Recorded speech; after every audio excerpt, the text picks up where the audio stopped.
À bientôt. Merci à vous. Hein. Je vous remercie. L'impérialisme, les mauvais élèves, les mauvais professeurs. La patrie ou la mort, nous vaincrons. Le gros gars.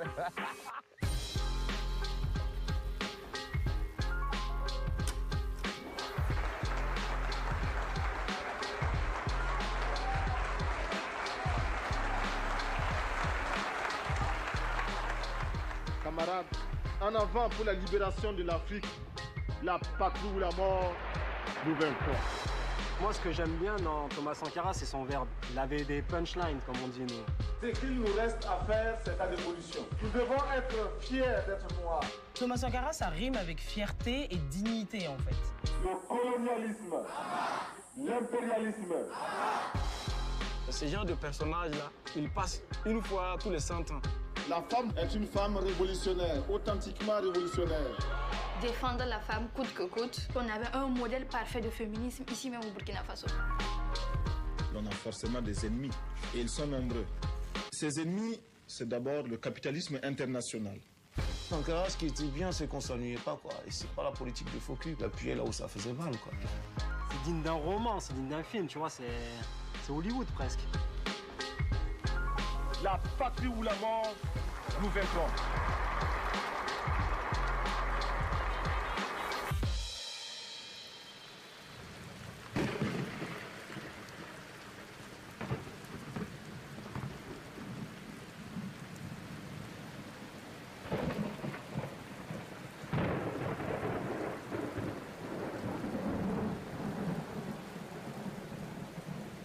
Une nuit, on tape à mon portail, je me lève, je vais ouvrir. C'est Thomas Sankara et Blaise Compaoré qui sont arrêtés. Ils sont venus à pied. Je les reçois donc sur ma terrasse, comme ça. Et puis il me dit, on va prendre le pouvoir, on va transformer les choses dans ce pays. J'ai dit, ah. Cette nuit-là, il y a ce gars qui est très jeune, qui va réunir ses forces.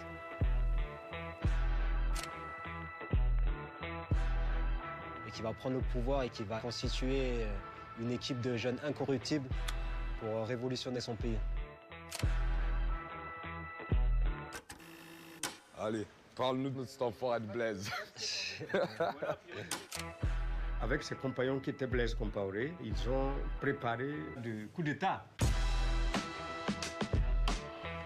Blaise Compaoré, qui était très résolu lui aussi, mais qui était plus un homme de l'ombre, qui était plus introverti, qui ne parlait pas beaucoup, mais dont on disait qu'il était tout aussi déterminé que Thomas Sankara.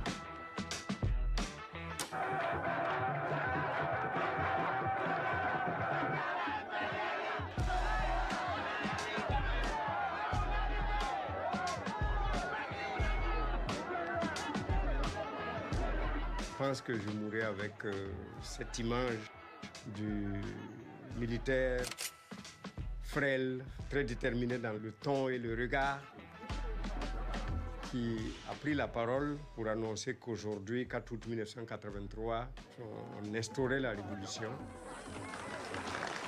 Camarades, il faut enterrer tous les ennemis du peuple. Il faut enterrer tous les défauts qui empêchent le peuple de se libérer. C'est le peuple qui doit construire le pays. Ce n'est personne d'autre. La révolution, ce n'est pas un dîner de gala, hein. Ce n'est pas avec des queues de pied et des nœuds papillons qu'on fait la révolution. Les paresseux, les voleurs, les voleurs. C'est un bouleversement violent qui amène une classe politique et un pouvoir politique à renverser un autre pouvoir. C'est limpide, c'est clair. Il a fait son choix, il est du côté des peuples. Il avait son plan en tête, il voulait changer son pays.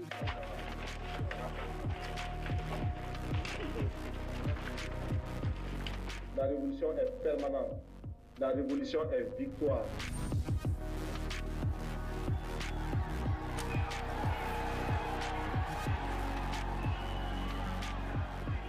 Les jeunes ont tout de suite épousé ce mouvement-là et l'ont pris à bras le corps, ont tout de suite envahi la rue, l'ont clamé et se sont proposés sans attendre qu'on les appelle.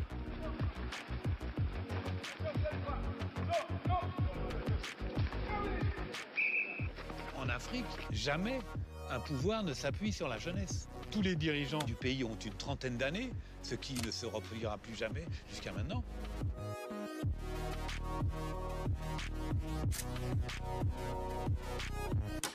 Donner des responsabilités à ces jeunes, c'est une explosion d'énergie qu'il y a à tout point de vue.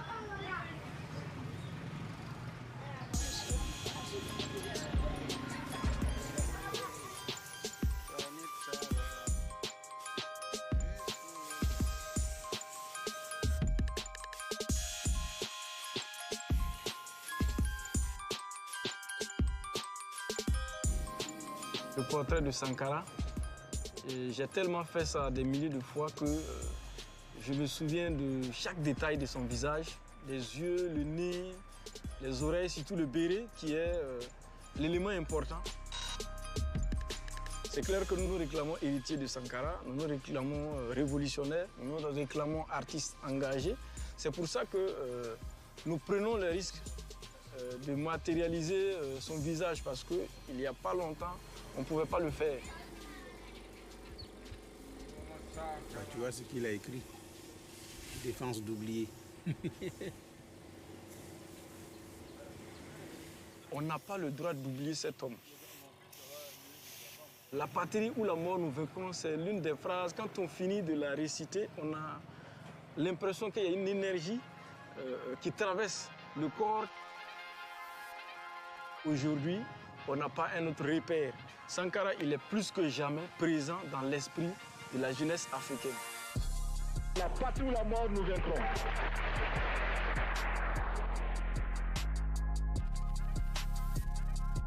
Je voudrais simplement dire que nous devons accepter de vivre africain. Hey, salut tout le monde, j'espère que vous allez. Ça c'est américain, ouais même c'est américain en bas, San Francisco. Pour y arriver, il a été à la tête de mesures radicales et de prises de position avant-gardistes pour l'époque. S'identifier à une icône, c'est super important. Moi, je sais que ma perception des choses, elle a changé quand je me suis intéressé à Sankara.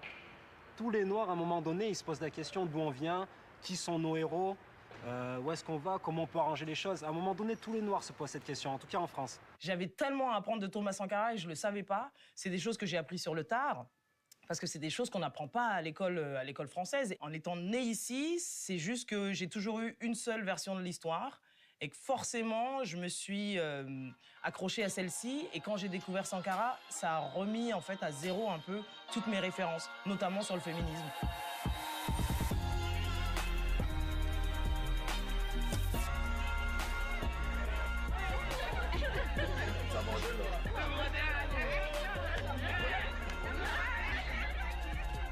Je crois que le Burkina fait partie des rares pays qui commémorent cette journée du 8 mars, journée de la femme, qui est fériée et chômée. Je vois que vous tenez une liste là où c'est marqué salade, tomates, etc. Cette liste là, qui vous l'a établie? C'est ma femme qui me l'a établie. Ce jour, il disait, il faut que les hommes fassent le marché et que les femmes restent à la maison. Vous savez aussi faire la cuisine? Ah, pour la cuisine, je ne connais rien, je ne connais pas grand-chose dans la cuisine. Hein. Quand on a pris cette décision, la plupart des hommes ont rigolé. Eh bien, on va aller voir. Pourquoi vous n'êtes pas venu seul, acheter et porter tout à la fois? Enfin, je ne suis pas venu seul parce que, bon, ce qu'il fallait acheter, bon, je ne connaissais pas, donc elle me montre comment, elle me montre et puis je paye. On met ensemble, je mets dans le panier. Et la femme, elle a presque honte. S'il vous plaît, est-ce que ça vous fait plaisir de sortir avec votre mari pour venir au marché et qu'il paye les condiments? Ça vous fait plaisir? Ça ne me fait pas plaisir puisque moi, je le faisais seul. Maintenant, vous êtes... Oui, bon, lui, il devait le faire seul aussi pour savoir les difficultés qu'on rencontrait aussi, quoi. Mais qui fait ça? Enfin, franchement, qui fait ça? Moi, ça m'a fait mourir de rire le jour où j'ai su à propos de cette anecdote. J'étais là, non mais c'est grave, c'est-à-dire que le gars a appliqué son programme à la lettre. Vous allez savoir ce que c'est que l'expérience d'être une femme, en fait. d'aller et de partager finalement ce qu'on appelle aujourd'hui la charge mentale, et ben on va se partager ça. On voit le féminisme comme un courant qui est venu d'ailleurs, parce que maintenant quand on est féministe, vous entendez des féodaux nous dire non, ça c'est chez les blancs, c'est chez les blancs, ça m'étonne, parce qu'on avait un modèle parfait de féminisme ici même au Burkina Faso. Tu te dis mais aujourd'hui on est encore en train d'écrire des tweets complètement dingues pour juste affirmer ça. Lui il dit ça, on est en 84. Peu d'argent au Burkina Faso, mais des idées. Après la semaine de la femme, la journée du marché obligatoire pour l'homme et la charte de la famille, la télévision locale lance les colombes de la révolution.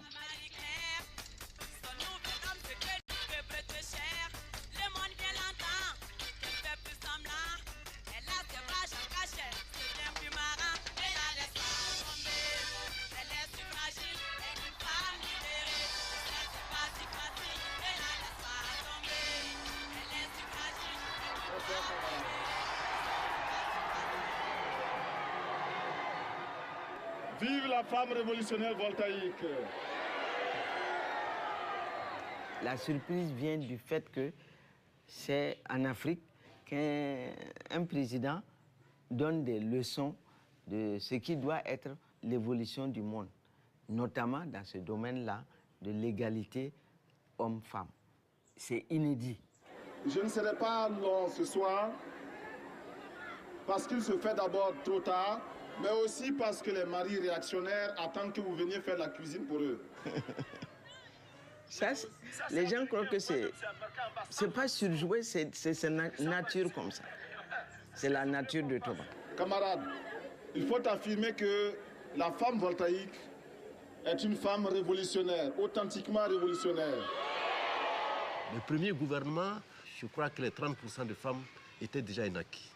Le ministre de la Santé, c'était une femme. Le ministre du Budget, c'est une femme. Le ministre de l'Essor familial et de la Solidarité nationale, c'est une femme. Le ministre des Sports, c'est une femme. Et il y a au moins 5 femmes.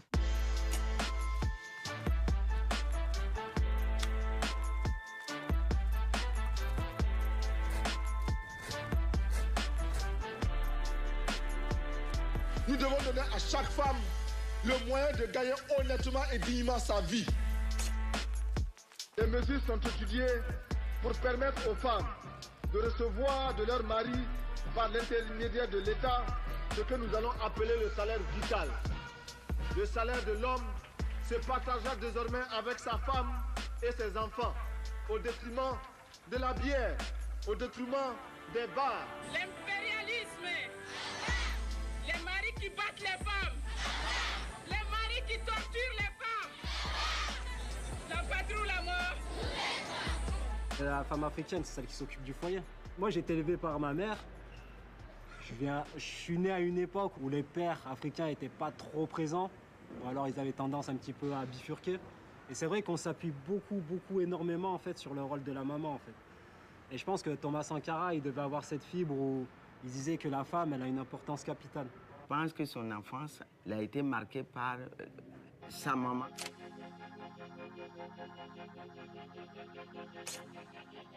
On sent bien une empathie particulière. Il a vu sa mère, enfin, il a vu toutes ces femmes paysannes qui passent leur vie à travailler, tout ça. Il en parle comme s'il le ressentait.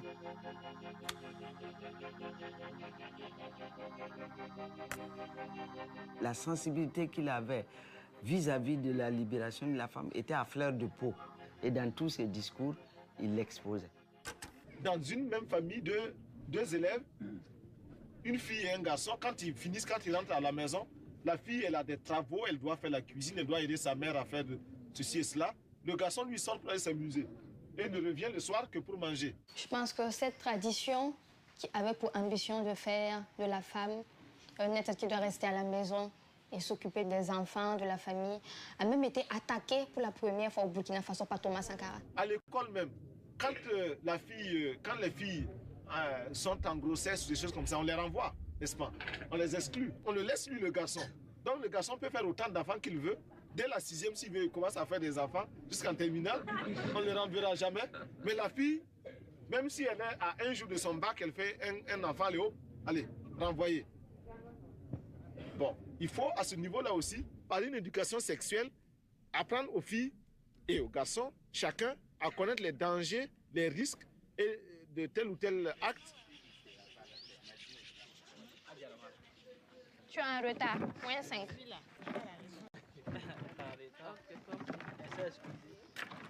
L'éjaculation précoce, là, c'est surtout dû au stress. Tu es sûr? C'est pas la nature de certaines personnes aussi? Oui, ça peut être dû au stress. Voilà. Mais est-ce qu'il y a un temps indiqué? Bon, il n'y a pas de temps indiqué. Il y a des gens, c'est... Écoutons le docteur. Il y a des gens, c'est 3 à 5 secondes après la pénétration. Il y a d'autres aussi. Oui. Oui. Il y en a même qui n'arrivent pas à entendre.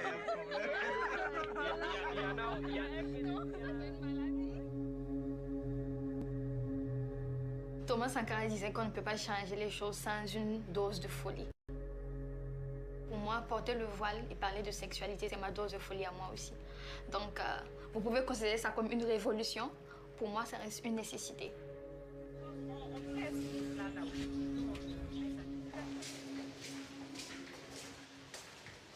Bonjour. Vous êtes passé ici? Ici, à des filles. On intervient dans la sensibilisation en ce qui concerne la santé sexuelle et reproductive des adolescents et des jeunes. Vous savez bien que c'est un sujet tabou, on n'en parle pas. Même nos propres parents, c'est compliqué de parler de sexualité avec eux, voilà. Parce que c'est la société burkinabé même qui est comme ça. Est-ce qu'avec vos partenaires, vous avez opté pour une méthode contraceptive? Le préservatif? Le préservatif. C'est pour ça qu'on est là ce matin. Vraiment, vous sensibiliser à utiliser des méthodes, le préservatif surtout. On ne peut pas ignorer les conséquences du manque d'information des jeunes en ce qui concerne cette vie sexuelle-là. Donc, le problème est là et il faut l'affronter. Il y a aussi ce volet féministe-là dans ce combat parce que de toute évidence, lorsqu'une grossesse survient, c'est la femme qui est la victime. On conseille en fait les jeunes de se rendre dans des centres de santé spécialisés en termes de sexualité pour avoir les conseils qu'il faut. Parce que tous les contraceptifs ne vont pas avec tous les organismes. Même le simple préservatif, il y en a qui sont allergiques à ça.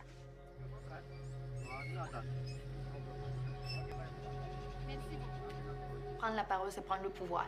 Et toujours dans ce domaine, encore mon idole, c'est Thomas Sankara, qui arrivait vraiment à capter l'attention par la puissance du message qu'il véhiculait. Toute sa politique, finalement, c'est de dire on est capable.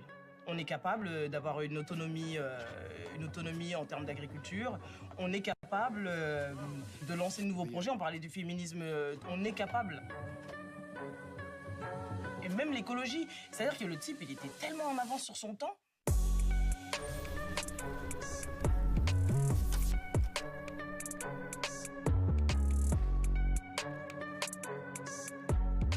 Tous les lundis, c'est le capitaine lui-même qui mène les opérations de reboisement utiles à son pays. Lorsque l'on dit que le désert gagne plus de 7 km par an dans notre pays, ce n'est pas visible. Mais il faut une campagne de sensibilisation d'abord. On a tous vu l'impact écologique. Parce que ça a été aussi sur ce terrain-là un pionnier avant l'heure. Bien avant qu'on prenne conscience mondialement qu'on vit sur une même terre et que ce qui se fait ailleurs comme atteinte à l'environnement allait avoir des conséquences aussi bien ici qu'ailleurs. De dire on n'importe pas le riz qui vient d'Asie. Encore aujourd'hui, on est dans ce problème, aujourd'hui en Afrique, d'importer du lait qui, au final, est frelaté. Enfin bon, bref, on se retrouve dans des scandales comme ça parce qu'on importe un maximum de choses et qu'on ne produit plus sur place. Lui, il avait déjà ça en tête. Je pense qu'à l'époque, oui, il a dû faire peur à plus d'une personne en France.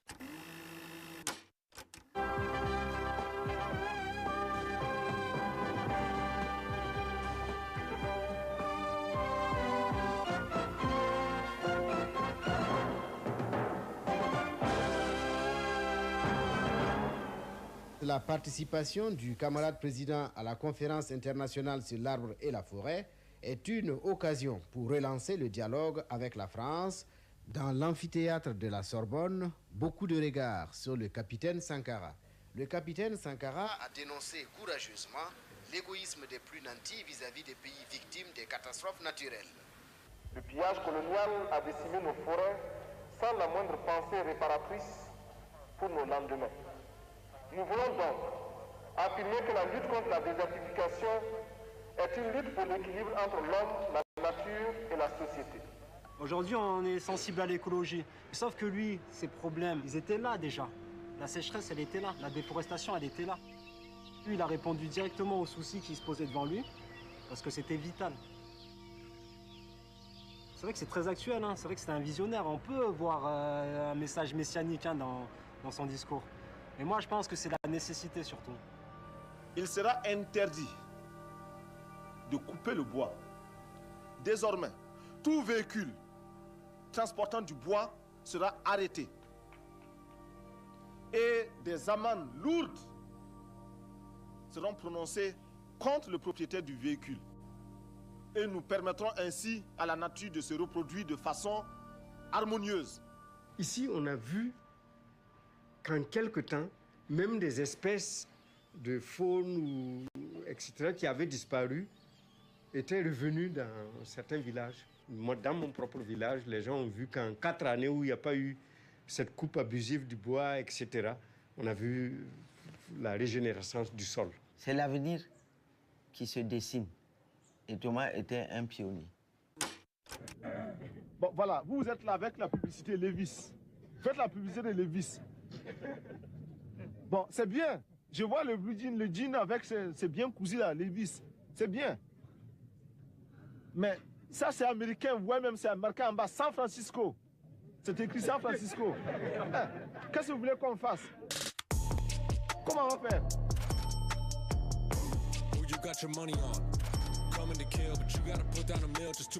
L'Afrique doit avoir son propre marché. L'Afrique doit avoir ses propres lunettes pour regarder le monde. Donc, matérialiser le consommant local, consommant burkinabé comme l'a voulu Thomas Sankara. Ma délégation et moi-même, nous sommes habillés par nos tisserands, nos paysans. Il n'y a pas un seul fil qui vienne de l'Europe ou de l'Amérique. Les slogans qui étaient sur tous les murs de la ville de Ouagadougou disaient ceci: produisons et consommons burkinabé. Consommons ce que nous produisons, produisons ce que nous consommons. C'est dire qu'on ne va pas continuer à mendier. La mendicité, c'est fini. On se sauve soi-même. On n'est pas sauvé par quelqu'un. Malheureusement, par manque d'organisation, nous sommes encore obligés de tendre la main pour demander des aides alimentaires. Ces aides alimentaires installent dans nos esprits cette habitude, ces réflexes de mendiant, d'assister. Il est normal que celui qui vous donne à manger vous dicte également ses volontés. Il y en a qui demandent mais où se trouve l'impérialisme? L'impérialisme, regardez dans vos assiettes quand vous mangez les grains de riz, de maïs, de mil importés. C'est ça l'impérialisme, n'allez pas plus loin. En 4 ans, on a pu pour la première fois depuis les indépendances atteindre l'autosuffisance alimentaire. On a construit le plus grand barrage de ce pays qui a permis de passer de 300 millions de mètres cubes à 600 millions de mètres cubes, sans un franc d'aide extérieure. C'est pas quelque chose, ça? Sankara, il répond aux besoins du peuple, il répond aux besoins essentiels. Lui, il dit qu'il faut donner à manger tous les jours aux gens, il faut leur donner à boire, etc. Il crée un modèle, je vais dire, de développement, et donc il est effectivement très populaire. Vu de France, on a toujours pris les présidents africains un peu comme des guignols, j'ai envie de dire ça, quoi. C'est cette image-là, en fait, qu'on a du président africain dans ces années-là. Quand on prend, par exemple, Bokassa en Centrafrique, il s'autoproclame empereur. Une cérémonie, juste, je pense que le prix de la cérémonie d'investiture, c'est probablement le PIB de son pays et des pays voisins. Aube grège, faite de perles incrustées de diamants, couronne de laurier d'or. Jean Bedel Bokassa va devenir Bokassa Ier, empereur de Centrafrique. C'est la même chose pour un Mobutu au Zaïre. On reste sur cette figure de président qui avait des palais complètement dingos. Moi, j'ai vu Mobutu, assis dans son trône, avec sa toque, avec ses ors. C'est ça aussi l'imaginaire que les élites politiques ont semé dans les esprits.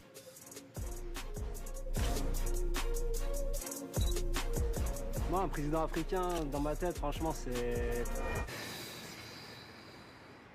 tout ce que je déteste, en fait. En fait, c'est tout ce qui nous montre que, finalement, on va vraiment avoir du mal à franchir ce palier pour pouvoir vraiment devenir un État ou un continent qui va compter en fait. Thomas Sankara, il avait cette vision. Et en opposition, on a tous les dominions, tous les chefs d'État africains qui en fait pensent d'abord à s'enrichir personnellement plutôt que de redonner au peuple. Sankara, il a 10 000 de tout ça. Il habite toujours dans son petit quartier. S'il faut, il rentre à vélo même chez lui. Et, parce qu'en fait, il est proche du peuple. Il est le peuple, en fait.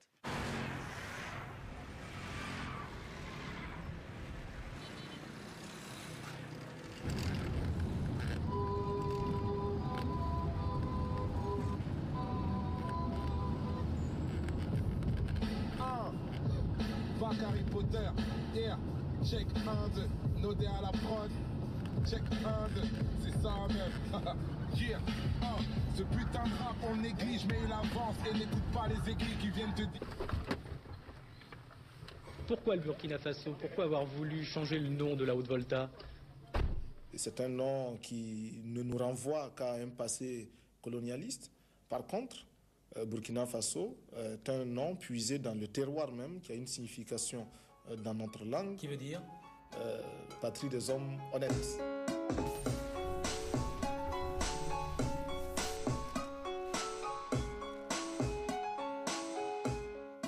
Il faut oser aussi appeler un pays comme ça.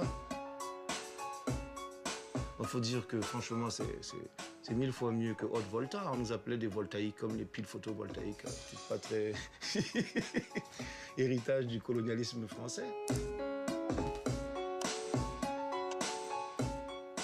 La patrie des hommes intègres.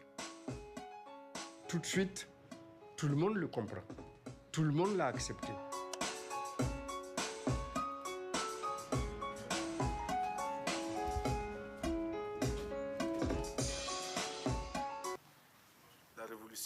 Si elle promet un avenir radieux, elle part d'abord de sacrifices permanents. Et ces sacrifices, nous sommes décidés à les assumer. Ces sacrifices, nous avons demandé aux fonctionnaires de renoncer à une partie de leurs indemnités, parce qu'ils sont des privilégiés. Thomas Sankara, son salaire était connu, c'était moins de 200 000 francs CFA, donc moins de 200 euros. Moi qui vous parle, j'avais quoi? J'avais même pas 200 euros par mois en tant que ministre pendant 4 ans. Mais je ne m'en suis pas plaint, je ne m'en plaignais pas. Nos ministres ne sont pas autorisés à voyager en classe première, en première classe dans les avions. Ils prennent les classes touristes.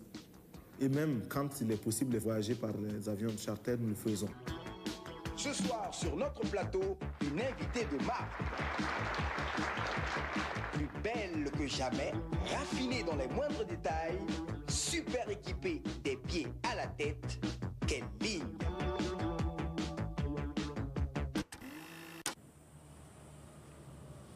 Mercredi, jour de réunion du Conseil des ministres. Ceux-ci s'y rendent dans leur nouveau véhicule de fonction. En effet, là aussi, pour montrer qu'on veut rompre avec d'anciennes habitudes, d'anciens privilèges, les Mercedes, symbole du pouvoir utilisé par les précédents régimes, ont été remplacés par des R5. Vous avez eu les R5? Mais bien sûr. Vous étiez bien dedans? Mais absolument. J'ai quitté une 505 pour ça, ça ne me gênait pas. Puisque avant ça, j'étais en mobilette. Vous aviez une R5? Non, j'avais une Citroën Visa. Ce que Thomas ne supportait surtout pas, c'est l'accumulation excessive de biens personnels.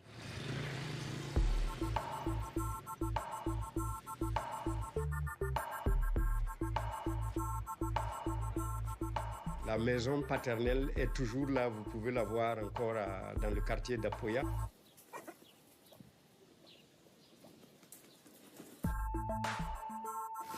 Il avait une bicyclette, il avait une guitare parce qu'il aimait jouer de la guitare, il aimait se mettre avec d'autres jeunes pour jouer.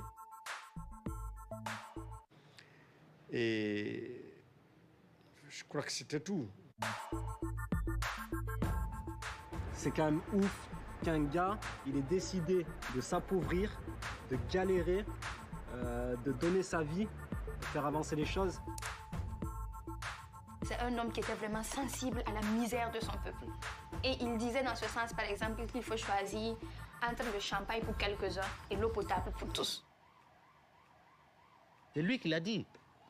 Il préfère que l'eau potable pour tout le monde plutôt que le champagne pour quelques-uns. C'est fort quand même, ça parle. Donc, de ce point de vue, je pense que ce n'est pas de l'égalitarisme, ce n'est pas du populisme, non, c'est du réalisme. Vive le capitaine Sankara! Vive le capitaine Compaoré!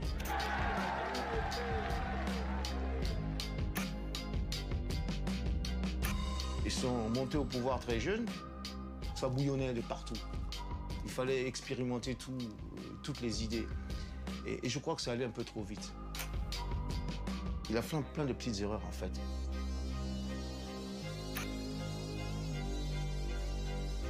Je me retrouve un peu comme un cycliste qui grimpe une pente raide, qui a à gauche, à droite,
punchline et juste il tient tête. Et Mitterrand, ça, bah évidemment, ça ne passe pas, quoi.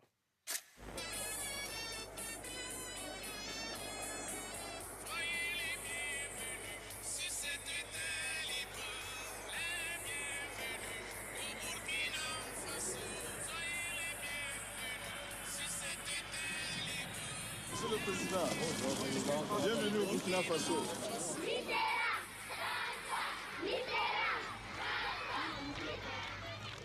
La révolution de Thomas Sankara gênait tellement les intérêts de la France.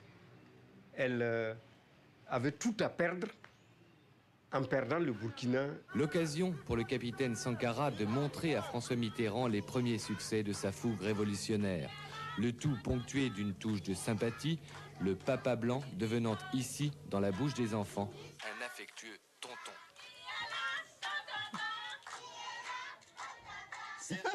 Mitterrand qui se fait appeler tonton, alors que bon... Monsieur François Mitterrand, aucune croyance, aucun livre saint, ni le Coran, ni la Bible, n'ont jamais pu réconcilier le riche et le pauvre, l'exploiteur et l'exploité. Quoi tu regardes? Le passage où Sankara il dit un petit peu ses vérités, tu vois, à Mitterrand.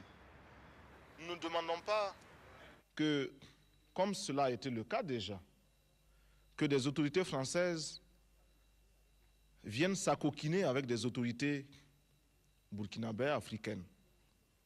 C'est effectivement les capitalistes qui en profitent. Et nous sommes prêts pour qu'ensemble, nous luttions contre eux. Moi, ce qui me choque vraiment, c'est toute l'hypocrisie qu'il y a quand deux chefs d'État se rencontrent.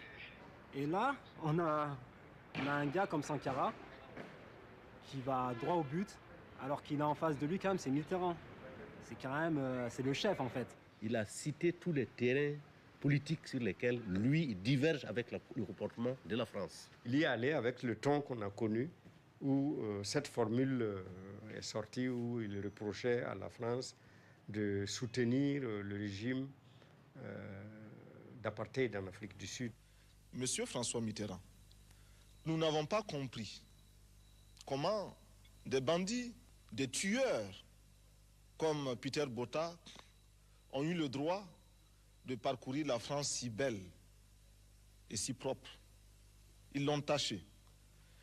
Ils l'ont taché de leurs mains et de leurs pieds couverts de sang. Moi qui étais à côté, on a senti l'affaissement des épaules du président Mitterrand. Mon père nous racontait ça en étant mort de rire, parce que c'est la première fois où il voit un Africain parler aux colons de cette manière-là, en s'affirmant et en lui disant « mais en fait, moi, je ne vais pas suivre tes pas ». C'est clair, c'est une agression politique. L'autre a répliqué, comme il pouvait aussi, sans papier. Je ne pouvais pas, moi, écouter le président Sankara, et puis faire un petit compliment aimable, puis rentrer et me coucher et dormir. Et c'est pas un homme, c'est un homme un peu dérangeant, le président Sankara. Hein? Et non, c'est vrai, il vous titille, il pose des questions, quoi. Avec lui, il n'est pas facile de dormir en paix. Il vous laisse pas la conscience tranquille. Bon, alors moi là-dessus, je suis comme lui, hein. Il faut qu'il sache que je suis comme lui. Et il dit ce qu'il pense, je le dis aussi. Et je trouve que dans un certain nombre de ses jugements, il va plus loin qu'il ne faut, enfin à mon avis, hein, qui me permettent de lui parler du haut de mon expérience.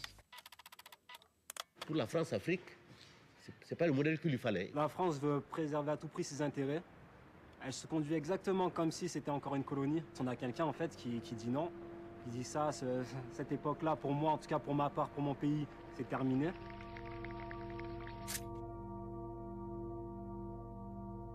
Et pendant tout ce temps-là, son image ne faisait que grandir au Congo, au Ghana, au Sénégal, en Côte d'Ivoire, un peu partout au Nigeria, aux États-Unis, partout à Harlem.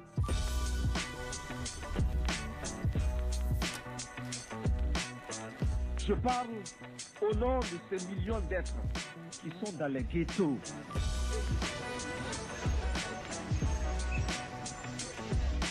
Parce qu'ils ont la peau noire ou qu'ils sont de cultures différentes et qui bénéficie d'un statut à peine supérieur à celui d'un animal. Thomas Sankara avait dit à l'époque que personne ne l'empêchait, ne pouvait l'empêcher d'aller voir les communautés noires à Harlem. Et il y est allé.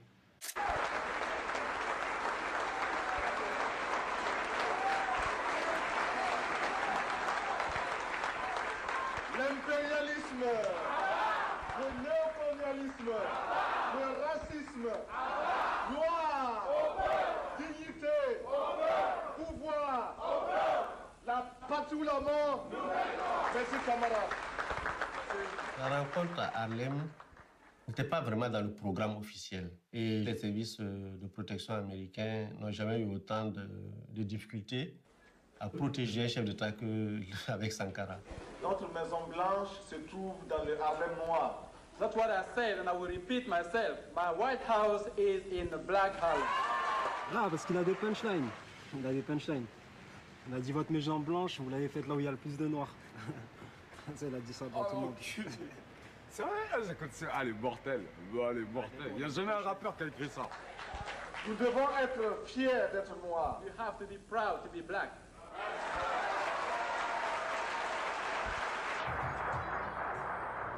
C'est l'image qu'il veut donner de lui-même. Il va à la rencontre du peuple noir américain et il veut donner cette image au monde entier que ce sont ses frères.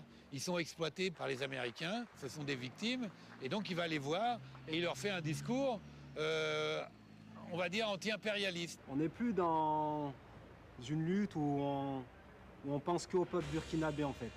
Là, ça dépasse les frontières et ça touche à la plus grande puissance mondiale. Je vais vous montrer que je suis prêt contre l'impérialisme. That's why I'm going to show you that I'm ready for imperialism.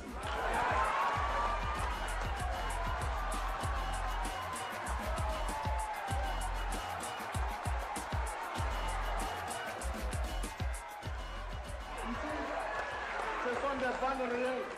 Those bullets are real bullets. Et lorsque nous tirerons ces balles, ce sera contre l'impérialisme. Sortir son flingue en disant ça c'est pour tuer l'impérialisme, c'est une provocation inutile, mais ça fait partie du personnage et de ce qu'il veut montrer de lui-même.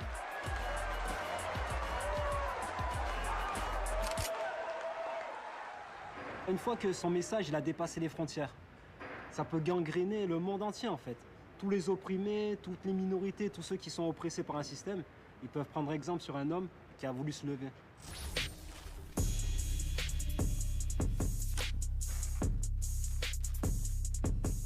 Les pays du tiers-monde ont interpellé les pays riches une nouvelle fois en dénonçant l'impasse où paraît conduire, selon eux, la stratégie de règlement de leurs dettes. Il n'est pas possible à un grand nombre de pays en développement de payer ce qu'ils doivent.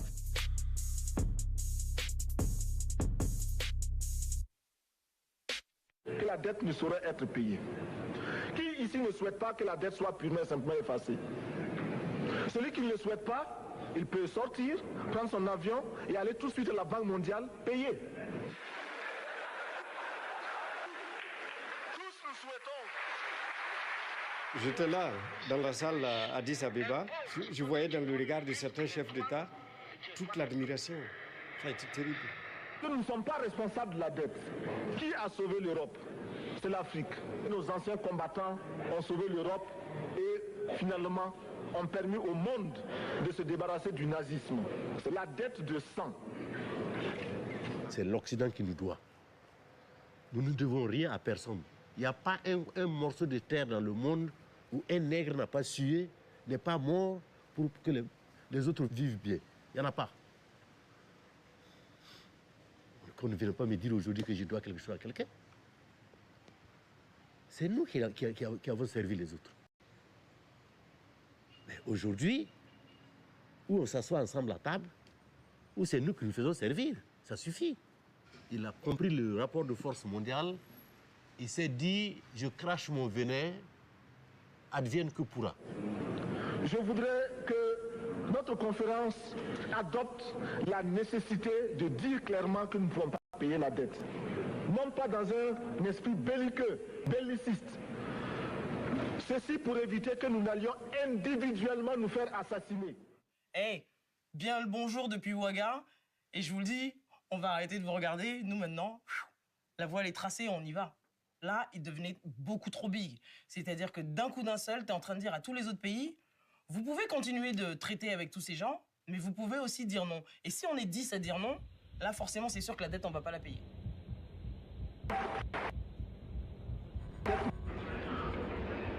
Si le Burkina Faso tout seul refuse de payer la dette, je ne serai pas là à la prochaine conférence. Par contre, avec le soutien de tous, dont j'ai besoin,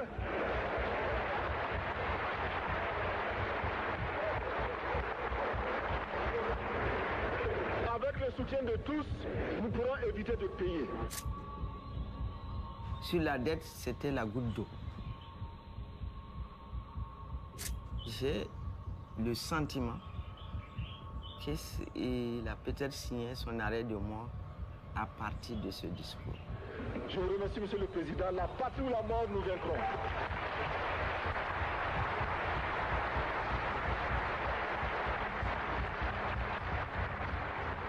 L'extérieur se dit, lui, c'est un nuisible. À l'intérieur, bah, forcément, il suscite de la jalousie parce qu'en fait, il prend de l'ampleur. C'est un personnage vraiment à la fois charismatique et qui, du coup, efface tous les gens qui sont autour de lui. Quand on a son frère qui est là en numéro 2 et qui est toujours là pour écouter et qui, finalement, n'arrive pas à avoir cette aura que le frère aîné a, bah, c'est sûr que ça suscite des jalousies.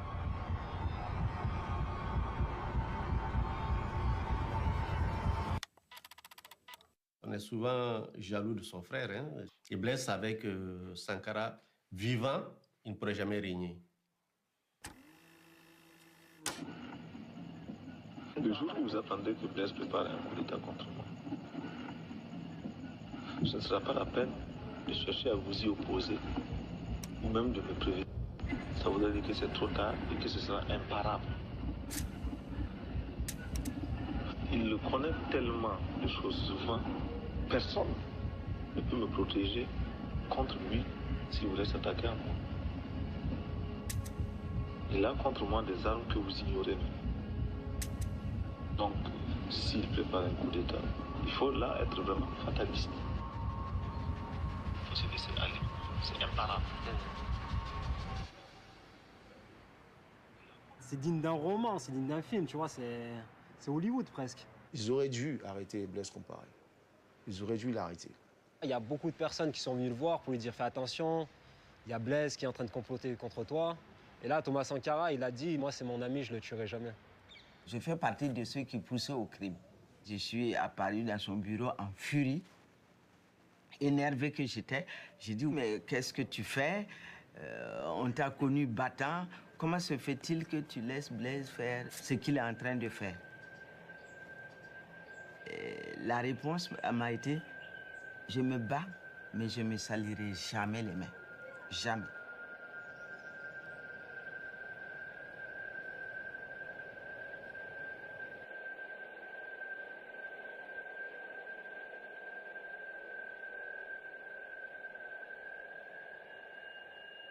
Chaque fois que je reviens sur ces lieux-là, c'est comme si c'était hier.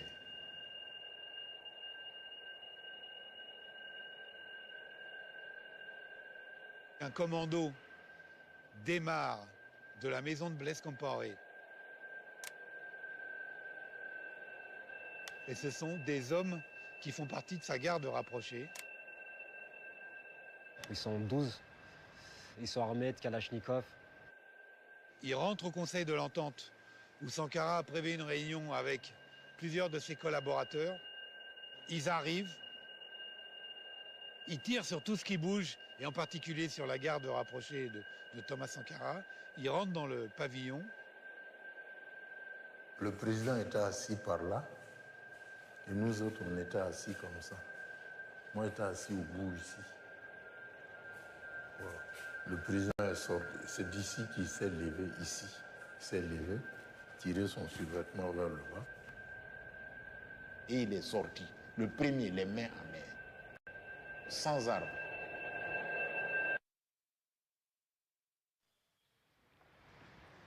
se fait exécuter comme ça, froidement. Il se fait buter, quoi. Il a été le premier sorti et il a été abattu à bout portant ici. Et puis bon, ceux qui ont suivi, certains sont tombés par là, d'autres par là. D'autres étaient venus se coucher par là. Moi, je me suis couché ici, juste là. On l'a criblé de balles et puis on l'a jeté dans un trou. Ils l'ont crucifié, c'est tout. Nous sommes dans l'un des quartiers les plus misérables de la capitale. Son cadavre et ceux de ses gardes, jetés ici, sans cercueil ni pierre tombale, juste quelques mots griffonnés. Sankara, tu as été trahi par ton meilleur ami. Il y a un détail aussi là qui m'énerve aussi. C'est que Blaise Compaoré, il dit quoi? Il dit que Thomas Sankara, il a été tué par accident. Il déclare ça, il déclare carrément qu'il a été tué par accident. Ah, on sait que c'est une exécution. Accident, c'est-à-dire des mecs viennent avec des calaches, entrent, les mecs ils lèvent les mains, ils l'exécutent par accident. Non, je dis que j'étais chez moi, j'étais même malade et lorsque ça tirait, des camarades, un camarade qui était avec moi peut le confirmer, je pensais même que c'était ma maison qu'on a accueillie. Je suis sorti même dans la rue avec mon arme pour me défendre. Donc, Vous avez des regrets? D'avoir perdu un ami, bien sûr. Et un regret aussi, qu'à un moment de sa vie, il ait pensé à nous liquider. C'est dommage. Ouais, c'est dommage.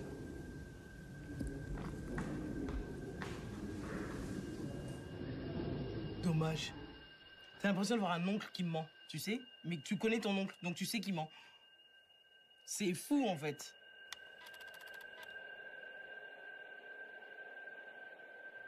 C'était lui ou nous. Il n'y a pas meilleur aveu que de dire c'était lui ou nous. Et aujourd'hui, on veut nous dire non, il faut passer l'éponge, tout ça, ce n'est rien, c'est pas grave, on peut s'entendre. Non. Quelques jours avant, Thomas Sankara et Blaise Compaoré, ils étaient en train de danser ensemble. Quelques jours avant son exécution. C'est-à-dire que le gars savait déjà qu'il allait l'exécuter et il faisait comme si rien n'allait se passer. Ça, c'est ouf, ça. Ça montre à quel point, quand même, l'être humain, il est capable d'user de duplicité comme ça pour arriver à ses fins. Toi, t'es convaincu que c'est Blaise Compaoré qui l'a assassiné? Est-ce que toi, dans ton intime conviction, t'es convaincu? Bah, en tout cas, c'est sous ses ordres, forcément. De toute façon, à qui profite le crime? Quand tu regardes, c'est lui qui prend le pouvoir.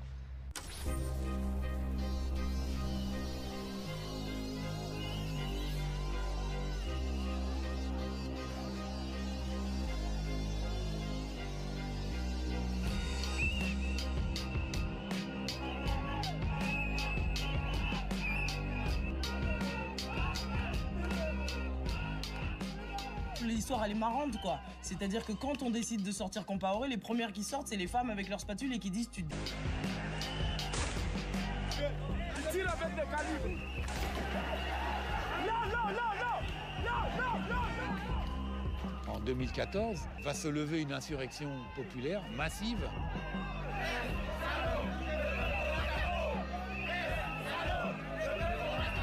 Où les gens ont renversé un gouvernement en affrontant les militaires, en levant les mains au ciel. Nous sommes venus essayer de manifester pacifiquement, montrer à la face du monde entier que les vrais bourreaux, ce sont eux. C'est l'État burkinabé, c'est Blaise Compaoré. Pour l'instant, on s'en Moi, j'ai grandi dans ce pays. Vivre à genoux toute sa vie, c'est pas possible, c'est pas une vie. On se considère effectivement comme les enfants de Sankara. C'est avec son portrait que les jeunes défilaient dans les rues de Ouagadougou.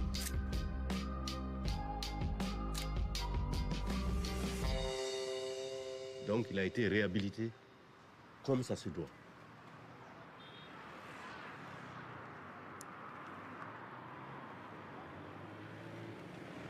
Pour le peuple. Et rien que pour le peuple. Pour le peuple. Et rien que pour le peuple. Pour le peuple. Et rien que pour le peuple. Merci, camarade. Merci. C'est bon? Je pense aussi à mes enfants, à mes petits-enfants, qui doivent hériter quand même de quelque chose, quoi. Pas que les parents aient fait le con toute la vie. Il faut quand même qu'on leur lègue quelque chose. Ne serait-ce qu'un morceau de résistance pour qu'ils puissent continuer. Chez nous, on dit non, Lara, en Sarah. Si tu te couches, tu meurs. Sankara est comme une graine. Quand vous le mettez en terre, il repousse. Aujourd'hui, il est encore plus aimé, plus connu, plus populaire que sous la Révolution. C'était quand même pour dire à ceux qui ont assassiné Thomas Sankara qu'ils ont échoué de toute évidence. Et voilà que 33 ans après, on a quand même une génération qui épouse les idées de Thomas Sankara comme si elle l'avait connu directement. Je trouve que ça, c'est un triomphe, c'est une victoire. J'aime bien cette phrase. Si vous tuez Thomas Sankara, des milliers de Thomas Sankara vont naître. Punchline, t'as capté, punchline. Hein. Elle est lourde, hein. Elle est lourde, hein. Wait for it. YJ Production.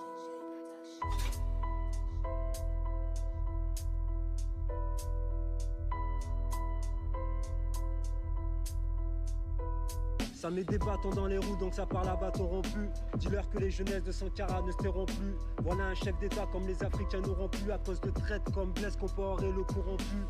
Révolutionnaire comme Che Guevara, un franc-parler capable de mettre des mecs comme Mitterrand dans l'embarras.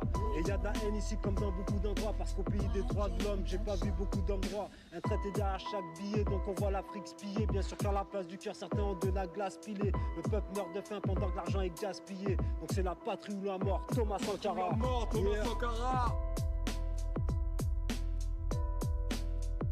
Thomas Sankara, Yali Sankara, Bercy c'est quoi qu'on est ensemble, la suite. Ensemble, la suite. Yeah.